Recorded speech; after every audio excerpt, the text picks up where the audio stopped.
Big TV భక్తి సమాచారం WhatsApp ఛానల్లో జాయిన్ అవ్వండి. అన్ని విశేషాలు ఎప్పటికప్పుడు తెలుసుకోండి.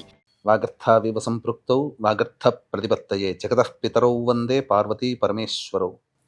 ఆదిత్యాయ చ సోమాయ మంగళాయ బుధాయ చ గురుశుక్ర శనిభ్యశ్చ రాహవే కేతవే నమః. శృంగేరి జగద్గురు పీఠాధిపతులకి, కంచి పీఠాధిపతులకి నమస్కారములు తెలియజేసుకుంటూ కార్యక్రమాన్ని ప్రారంభిద్దాం. ఈ రోజున చెప్పుకోబోయేటువంటి అంశము మహామహిమాన్వితమైనటువంటిది, చాలా ప్రభావవంతమైనటువంటి విషయాన్ని మీతో పంచుకోదలుచుకున్నాను. కేవలం నేనొక్కడే ఈ యొక్క మహిమని పొందితే కాదు, నాతో పాటు నాకు తెలిసిన వాళ్ళందరూ, ప్రేక్షకులందరూ కూడా ఈరోజు ఉన్నటువంటి మహత్యాన్ని పొందాలనే సదుద్దేశంతో ఒక చక్కటి విషయాన్ని మీతో పంచుకోదలుచుకున్నాను. కార్యక్రమాన్ని ఆశాంతం వీక్షించండి. జనవరి 3వ తారీఖు 2026 సంవత్సరంలో ఏర్పడుతున్నటువంటిది శివముక్కోటి ఆరుద్రోత్సవము అని అంటారు. ఈ శివముక్కోటి గురించి మనకు ఏ శాస్త్రంలో లేకపోయినప్పటికీ కూడా యుగ యుగాల నుంచి ఈ రోజున పరమేశ్వరుని ఆరాధించే గొప్ప పుణ్యతిథి ఆరుద్రోత్సవంగా చెప్పబడుతున్నటువంటిది. పండుగ కంటే కూడా ఉత్సవంగా దీన్ని చూడాలి. దీన్ని బహుళ వ్యాప్తి చేసినటువంటి మహానుభావుల వారు, నడిచే దైవము సాక్షాత్తు శంకర స్వరూపము కంచిపీఠాధిపతులైనటువంటి శ్రీ శ్రీ శ్రీ చంద్రశేఖరేంద్ర సరస్వతి స్వామివారు. ప్రతి సంవత్సరం ఈ శివముక్కోటి రోజున చిదంబరంలో ఆ ఆరుద్ర నక్షత్రాన్ని దర్శించుకొని ఈశ్వరుడికి వివిధ రకాలుగా అభిషేకాదులు, అర్చనలు జరిపించేవారు. వారి ద్వారానే అందరికీ కూడా దీని యొక్క మహత్యము ప్రకటితమైనది. ఆకాశంలో తూర్పు వైపున కానీ లేదా ఈశాన్యం వైపున కానీ నిలువుగా 3 నక్షత్రాలు లేదా అడ్డముగా 3 నక్షత్రాలు కనిపిస్తుంది. ఈ రోజున ప్రభావవంతంగా కనిపిస్తుంది. పరీక్షించండి. ఎందుకంటే చాలామందికి కంటి సమస్యలు ఉంటున్నాయి కాబట్టి సరిగా కనబడకపోవచ్చు. కానీ బాగా పరిశీలిస్తే తప్ప ఈ 3 నక్షత్రాలు ఒకే వరుసలో నిలువుగా కానీ అడ్డంగా కానీ కనిపిస్తాయి. అదే ఆరుద్ర నక్షత్రం. సంపూర్ణముగా ఆ చుట్టుపక్కల ఉన్నటువంటి మండలాన్ని గనక చూస్తే శివుడు నటరాజ స్వరూపముగా తాండవం ఆడుతున్నటువంటి దృశ్యముగా మనకు గోచరమవుతుంది. అంతటి మహిమాన్వితమైనటువంటి నక్షత్రాన్ని ఒక్కసారి చూసి నమస్కారం చేసుకోండి. 3వ తారీఖు తెల్లవారుజామున 3 గంటల నుంచి 5:30 లోపల ఈ యొక్క సుందర దృశ్యాన్ని చూడండి. అంటే 2:30 కల్లా లేచి కాలకృత్యాదులు తీర్చుకొని ఆకాశం వైపుకి తూర్పు వైపున పరిశీలించి చూడండి, మీకు కనబడుతుంది. తదనంతరం మీరు ఇంట్లో చక్కగా ఆవు నేతితో దీపారాధన చేసి శివలింగానికి అభిషేకము నమశ్శంకరాయ నమశ్శంకరాయ నమశ్శంకరాయ అంటూ అభిషేకము చేసి అర్చన చేయండి. నైవేద్యముగా నూకలు లేని బియ్యాన్ని పాయసముగా చేసి నైవేద్యముగా పరమేశ్వరునికి సమర్పించండి, చాలు. ఈరోజు మహా గొప్పదైనటువంటి విశేషం ఉన్నదండి. మనకు సాధారణంగా ముక్కోటి ఏకాదశి రోజున ఉత్తర ద్వారం గుండా విష్ణుని ఏ విధంగానైతే దర్శించుకుంటామో అదేవిధంగా ఉత్తర ద్వారం గుండా ఈశ్వరుని దర్శించుకునే, శివలింగాన్ని దర్శించుకునే మహాభాగ్యము ఈ ఒక్క శివముక్కోటి రోజునే మనకు కలుగుతుందంటే అతిశయోక్తి కాదు. ఎంత మహిమాన్వితమైనటువంటిదండి. శివకేశవుల్ని ఉత్తర ద్వారం గుండా దర్శించుకునే భాగ్యము ఈ యొక్క ధనుర్మాసంలోనే కలుగుతుంది. అంటే అంత మహత్యము ఈ ధనుర్మాసానికి ఉంది. కాబట్టి జనవరి 3వ తారీఖు రోజున వచ్చేటువంటి శివముక్కోటి రోజున ఎవ్వరు కూడా మిస్ కాకండి. ఈ రోజున ఏ ఏ సమస్యలతో బాధపడుతున్నటువంటి వాళ్ళు ఎటువంటి విధానాలతో అర్చన అభిషేకాదులు జరుపుకోవాలో సవివరంగా మీకు తెలియజేసే ప్రయత్నం చేస్తాను.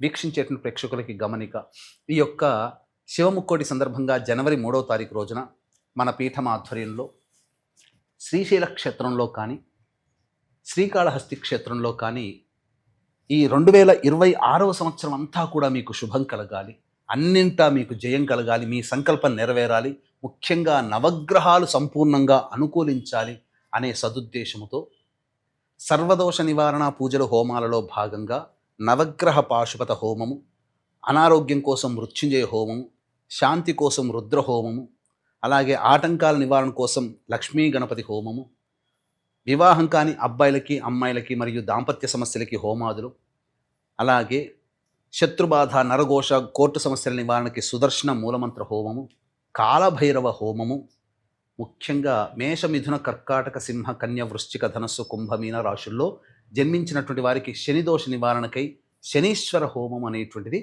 ఈ యొక్క జనవరి 3వ తారీఖు రోజున శ్రీశైలంలో కానీ శ్రీకాళహస్తిలో కానీ జరిపించడం జరుగుతుంది. అవకాశం ఉన్న వాళ్ళు స్క్రీన్పై కనిపిస్తున్న నెంబర్కి కాంటాక్ట్ చేసి మీ గోత్రనామాదులు నమోదు చేసుకోవచ్చు.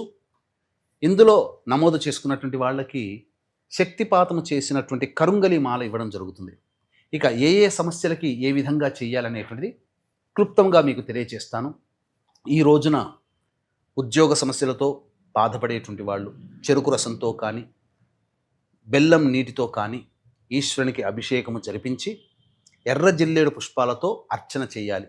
H1B వీసా సమస్యలు కూడా తగ్గుముఖం పడతాయి.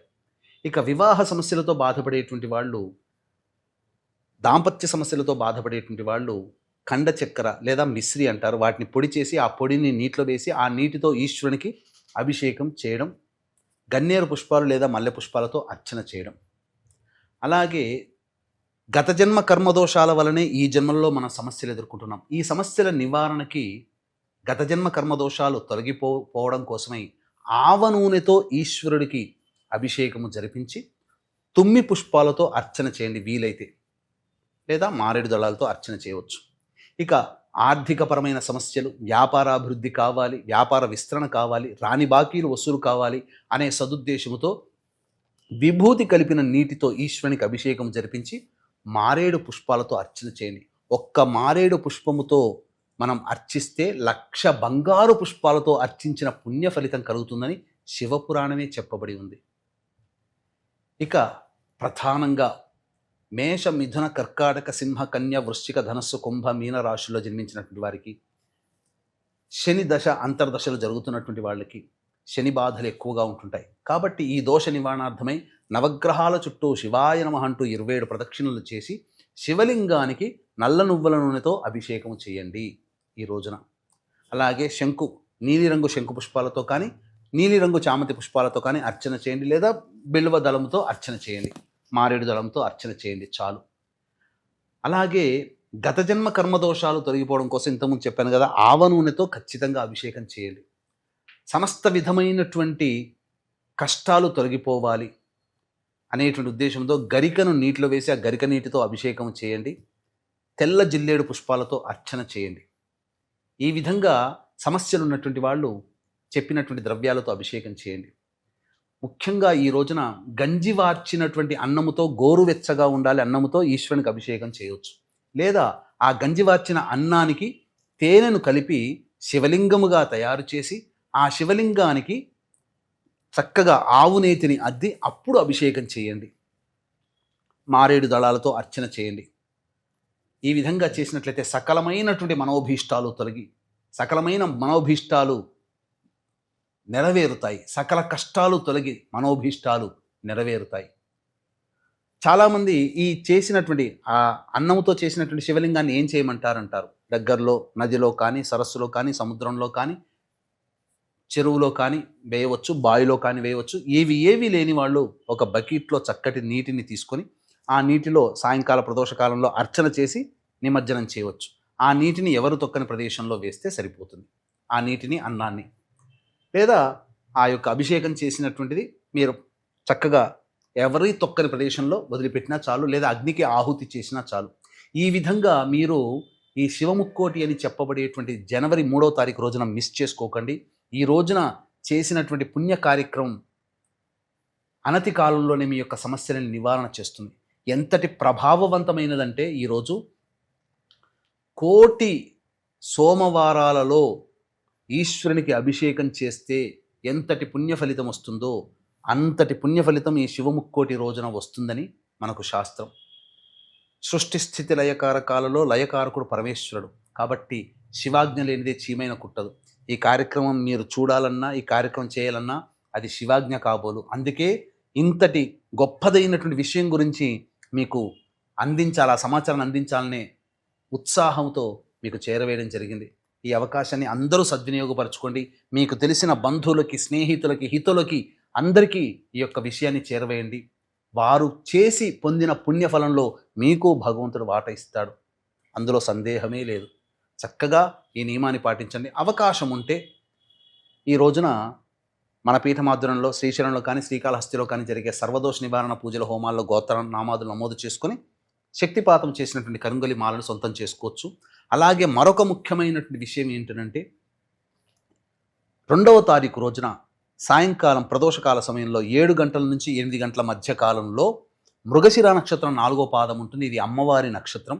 ఆ రోజున శివాలయానికి చేరుకొని పరమేశ్వరునికి నమస్కారం చేసుకొని అమ్మవారికి నమస్కారం చేసుకొని నీ యొక్క అనుగ్రహం వల్లనే నేను ఈ రోజున దర్శించుకున్నాను, అలాగే రేపటి రోజున నీకు సేవ చేసుకునే భాగ్యాన్ని కల్పించు మహానుభావ, నీ ఇచ్ఛాశక్తి, నీ క్రియాశక్తి, నీ జ్ఞానశక్తి వల్ల నాకున్నటువంటి సమస్త బాధలు తొలగిపోవాలి, నాకున్నటువంటి సమస్త కోరికలు నెరవేరాలి అనే ఉద్దేశంతో ఈశ్వరునికి అర్చన, అమ్మవారికి కుంకుమార్చన జరిపించుకొని ఇంటికి వచ్చేయండి. ఆ రోజంతా శివముక్కోటి అని చెప్పుకోబడేటువంటి 3వ తారీఖు రోజున బ్రహ్మచర్య వ్రతాన్ని ఆచరించండి. దాంపత్యం పనికిరాదు, మాంసాహారం పనికిరాదు, ధూమపానం పనికిరాదు, అలాగే మైథునం పనికిరాదు, మద్యపానం కూడా పనికిరాదు. చక్కగా ఆ రోజున అందరినీ సంతోషపెట్టండి, ఎవరిని బాధ పెట్టకండి. ఈ విధంగా చేసినటువంటి వాళ్ళకి పరమేశ్వరుడు సర్వదా తోడై ఉండి మీ సంకల్పాలని దగ్గరుండి నెరవేరుస్తాడు అని చెప్పడంలో ఏమాత్రం సందేహం లేదని చెప్తూ సర్వం శ్రీ ఉమామహేశ్వర పరబ్రహ్మార్పణమస్తు.